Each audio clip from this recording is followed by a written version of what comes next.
Hello and welcome to another video. Today I'm going to be doing another reading, and well, instead of finding a reading off of a fanfiction site, this is a fanfiction that I actually wrote myself. I titled it The Rise of Daydream Shimmer, Part 1. In order to climb, you first have to fall. This I based on a series of readings I'm going to do on the channel from a story by Drake EC. What was it? Long Road to Friendship. That's what this is based off of. So without further ado, let's get started. Sunset Shimmer stood, tears in her eyes, and the taste of dirt in her mouth. Every part of her anatomy ached. Bruises and marks of all manner lined her arms and were visible in almost every hole within her clothes. The dust in the crater cleared, and Sunset's head only just broke the surface. She saw a hand beckoning her, calling her to take it. So she did. The hand was firm and strong. This was the hand of someone you would always want to... this was the hand of someone you would always trust to help you through times thick and thin. Sunset thought to herself as she was assisted out of the crater. The hand, it seemed, belonged to Twilight Sparkle, the girl of whom Sunset had tried to kill just moments ago. I'm sorry. I didn't know there was another way. The fractured shell of Sunset broke down in Twilight's arms. There's always another way. You have friends now. Friends that'll be there to help. Twilight left Sunset standing on shaky legs and walked over to her 5 friends. Girls, I need your help.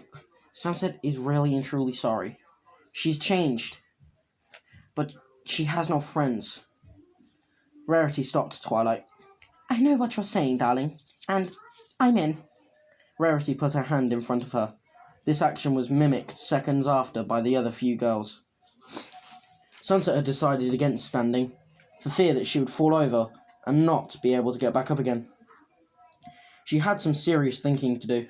Now that she wasn't bent on destroying 2 worlds with a godlike power, what else would she do? No. What could she do? It had dawned on her. Her plan had failed, and now she had no one. No friends, or... She stopped on that thought. She did have family, back in Equestria, but to see them, she'd have to return. She'd have to go back to Equestria and apologize to Celestia. That was something Sunset could never do. The thoughts were interrupted by another's presence. She felt a warm, soft hand touch her cold, bare shoulder, making her jump. Are you okay, Sunset? A familiar, soft voice pierced the silence of the night. Fluttershy, what are you doing? It's cold out. You should be indoors with the others, enjoying your victory. A warmth spread across Sunset's torso.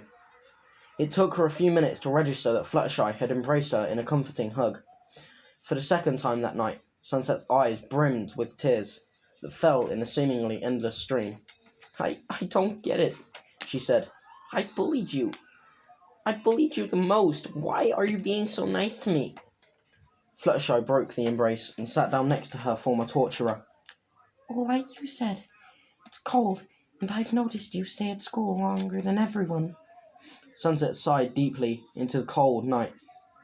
And so my secret's out, Sunset thought, and hung her head. You're going to ask why I stay behind so late, aren't you?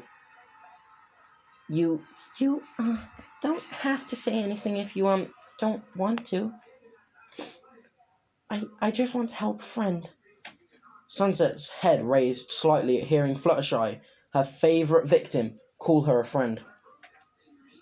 The ice-cold breeze blew harshly, extracting a violent shiver from Sunset.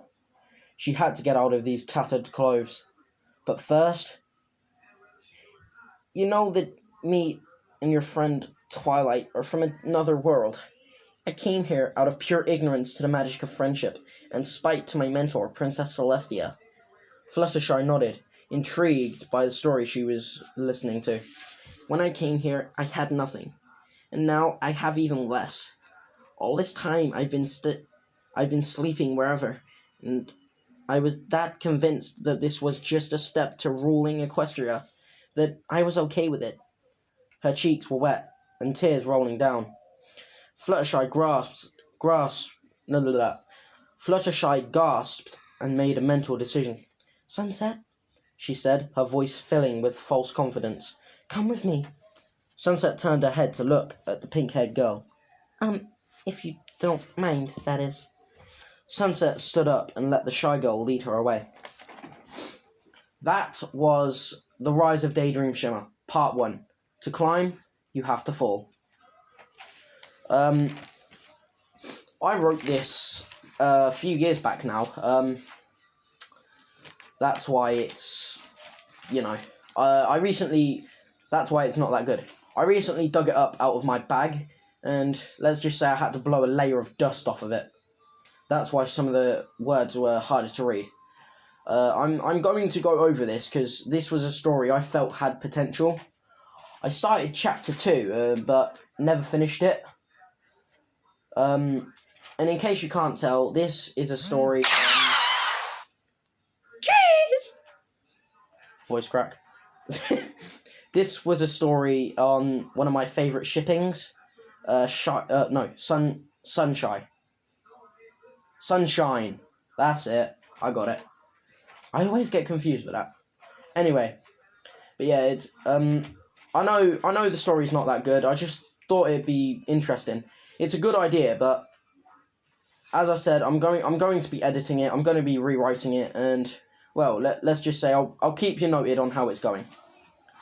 With that being said, I hope you have a good night, day, dawn, dusk, twilight, whenever you're blinking reading this. Have a good one, and remember, stay safe. It's a cruel world out there.